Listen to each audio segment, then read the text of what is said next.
Salut à tous, on se retrouve dans une nouvelle vidéo pour débriefer cet Apple Event de la rentrée. Et il y a eu pas mal de nouvelles choses. C'est parti, on commence maintenant.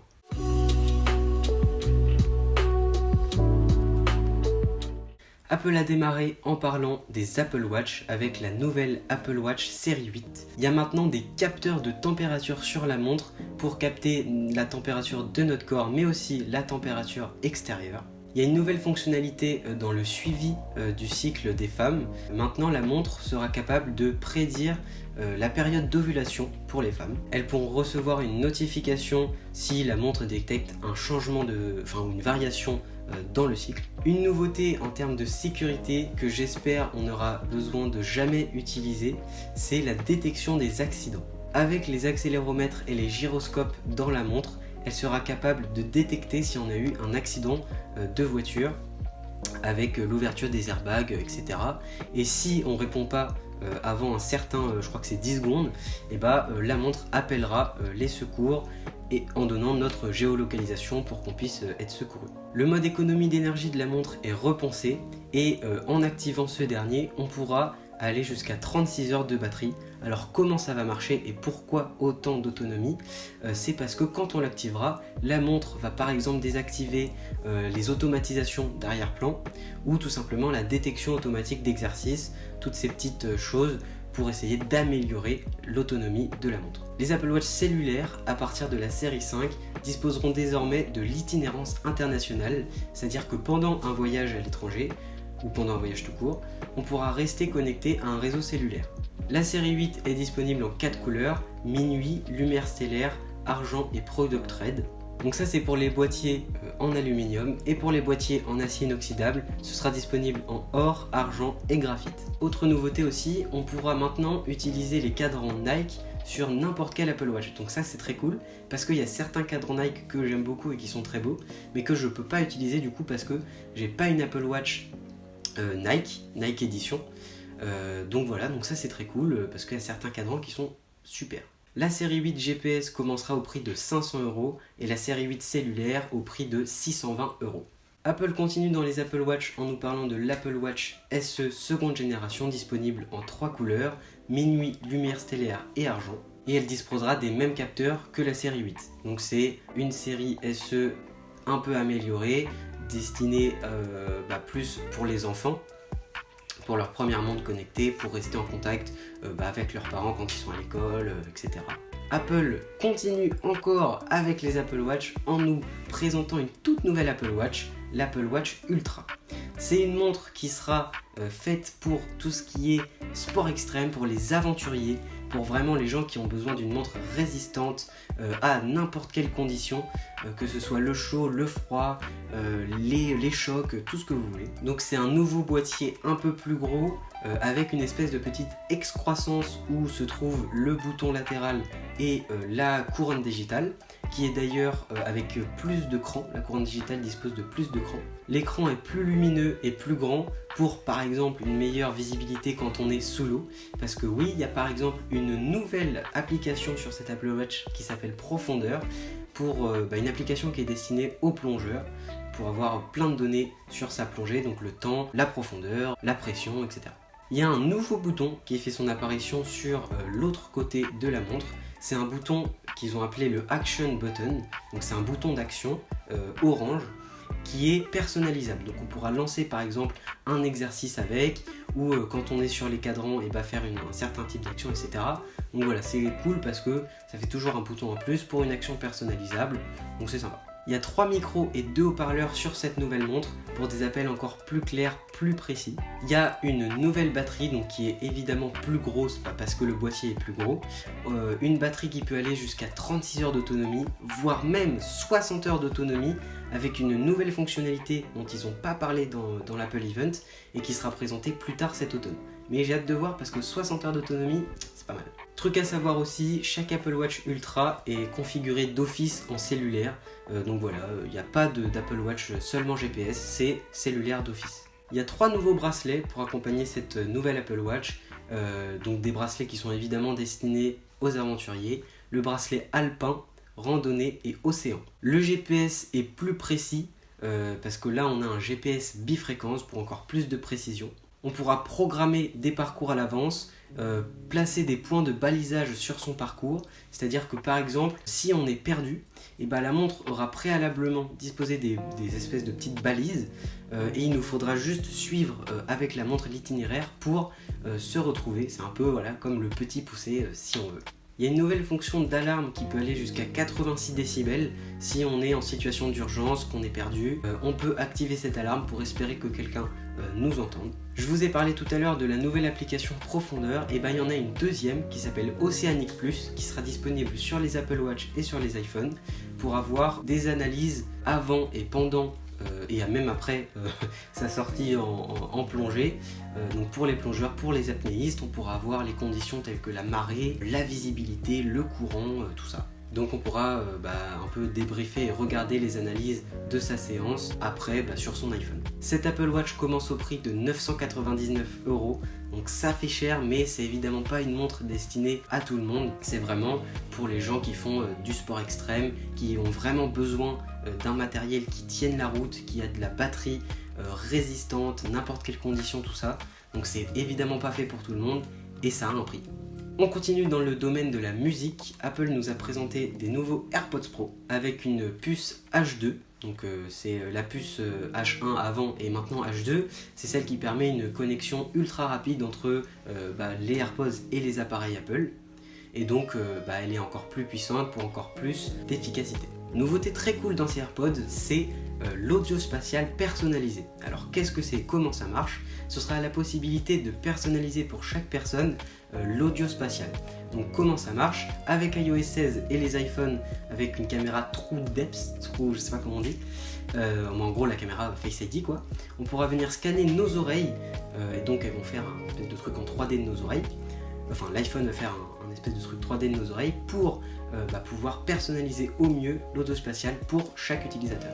La réduction du bruit active est 2 fois plus performante comparée aux anciens AirPods Pro grâce à la position des évents acoustiques et au placement des micros. Il y a une nouvelle taille d'embout qui fait son apparition, c'est la taille XS, donc ça c'est très cool pour les gens qui avec les autres embouts, malgré les changements, pouvaient trouver ça trop gros, trop grossier dans leurs oreilles. Maintenant il y a des embouts XS. Il y a un nouveau traitement du mode de transparence qui réduit dynamiquement les bruits ambiants comme par exemple les travaux, mais tout en gardant l'efficacité du mode transparence des AirPods. Les AirPods feront désormais 48 000 analyses par seconde de l'environnement où on se trouve.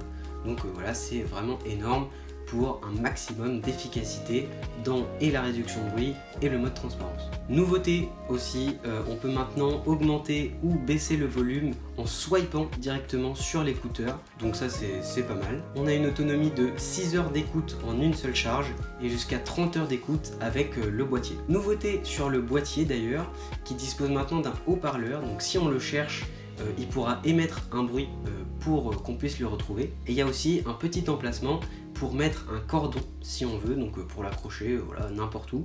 Mais voilà, on peut venir mettre un cordon sur le boîtier. Et on peut d'ailleurs charger le boîtier en MagSafe.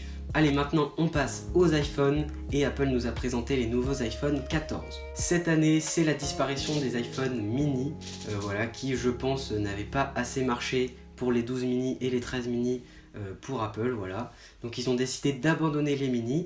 Donc maintenant il y a toujours 4 modèles d'iPhone 14, donc 2 modèles d'iPhone 14 normaux et 2 modèles d'iPhone 14 Pro, on les verra plus tard.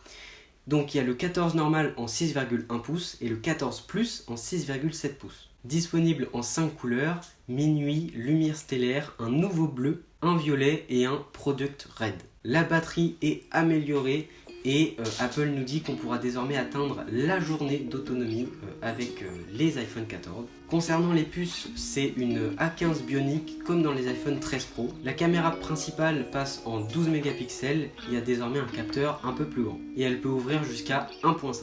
À l'avant, il y a une nouvelle caméra True Depth, je sais toujours pas comment dire, qui ouvre à 1.9 et il y a une nouvelle fonctionnalité d'autofocus pour les caméras selfie, donc ça c'est bien. Nouveauté concernant aussi les photos, c'est le Photonic Engine. Donc avant il y avait la technologie Deep Fusion, elle est toujours là. C'est quoi la technologie Deep Fusion? En gros c'est que lors d'une prise de photo, en fait l'iPhone va prendre plein de photos avec différentes expositions, différentes valeurs, etc.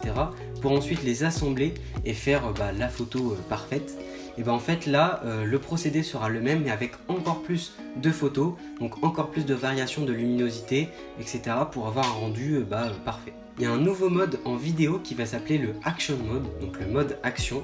En gros, c'est vraiment une stabilisation ultra performante qui viendra un peu cropper, certes, sur la vidéo, mais de ce qu'ils ont montré, ça a l'air vraiment assez puissant. Donc ça, c'est cool aussi. Nouveauté pour les modèles des États-Unis, donc les iPhone 14 et 14 Pro aux US n'auront pas de tiroir SIM, ce sera que de la eSIM. Donc voilà, nouveauté, mais seulement pour les US. Il y a aussi la détection d'accidents sur les iPhones, donc c'est arrivé sur les Apple Watch, ça arrive aussi sur les iPhones. Donc on espère toujours qu'on n'aura pas à l'utiliser, mais c'est là au cas où. Une autre nouveauté encore concernant la sécurité, c'est l'appel d'urgence par satellite. Donc qu'est-ce que c'est? C'est que par exemple, quand on part en randonnée et que du coup on n'a plus du tout de réseau cellulaire, l'iPhone va pouvoir nous indiquer où est-ce que se trouve un satellite, donc via un petit système comme quand on cherche nos AirTags. Donc voilà, un petit système de hop, on va pointer le satellite et quand on sera connecté au satellite, on pourra contacter les urgences, les services comme ça. Donc voilà, c'est un procédé assez révolutionnaire de ce qu'ils ont raconté. Et plus tard cette année, le service Apple Fitness Plus sera disponible pour tous les propriétaires d'iPhone. Il n'y aura plus besoin de forcément avoir une Apple Watch pour pouvoir avoir le service Apple Fitness Plus. Donc ça c'est bien. L'iPhone 14 normal commencera à 1019 €, donc dépasse la barre symbolique des 1000 €. C'est assez cher quand même pour l'iPhone, déjà que les iPhones sont chers de base, mais là pour l'iPhone un petit peu le classique, dépasser les 1000 €, ça fait quand même, ça pique un peu. Et l'iPhone 14 Plus démarre lui à 1169 €, donc ça fait cher tout ça. On passe maintenant aux iPhone 14 Pro qui nous réservent des nouveautés très sympas. Les 14 Pro seront disponibles en 4 couleurs, noir sidéral, deep purple, argent et or. Il y a un nouveau design à l'avant avec une nouvelle encoche, si on peut appeler ça une encoche, moi j'appelle ça une pilule, avec dedans une nouvelle caméra True Depth. Et une nouveauté que je trouve plus qu'intéressante, c'est l'apparition de Dynamic Island. Alors Dynamic Island, l'île dynamique, qu'est-ce que c'est? C'est que maintenant, avec l'apparition de cette nouvelle petite pilule en haut de l'écran, Dynamic Island va venir en fait briser un petit peu la barrière du hardware et du software.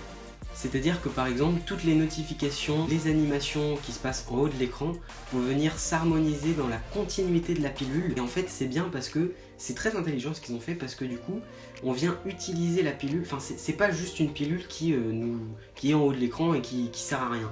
Là, en fait, elle vient vraiment compléter les interactions qu'on peut avoir avec les notifications, les animations, etc. Ça va se fondre un petit peu avec la pilule et s'intégrer parfaitement à l'écran. On verra finalement plus trop la pilule. Par exemple, quand on reçoit un appel, et Dynamic Island s'agrandit pour nous préciser qui appelle, etc. Quand on met en charge notre téléphone ou nos AirPods par exemple, on a les indicateurs de charge à côté mais toujours dans la continuité de la pilule. Quand on passe un appel, on peut accéder aux différentes commandes sans avoir besoin d'appuyer sur l'appel et d'aller sur la page classique d'appel quoi. On a les commandes directement en dessous. On peut toujours savoir quelle musique on écoute et d'ailleurs si on appuie on peut voir la pochette de l'album. Donc voilà, il y a plein de nouveautés possibles avec donc ce Dynamic Island et je trouve ça très cool d'avoir fait ça. Chaque alerte a sa propre forme et personnalité. Donc pour reconnaître facilement les interactions et pas se perdre dans un flux d'informations trop gros.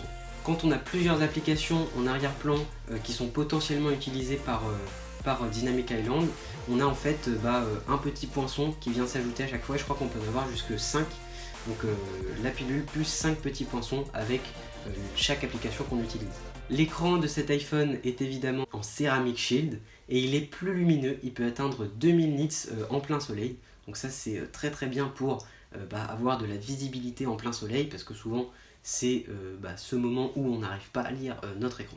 Nouveauté aussi, l'Always On Display fait son apparition sur les iPhones. Donc comme sur les Apple Watch, ce sera en gros quand on verrouillera notre téléphone, l'écran ne sera pas totalement noir et il laissera des informations comme l'heure.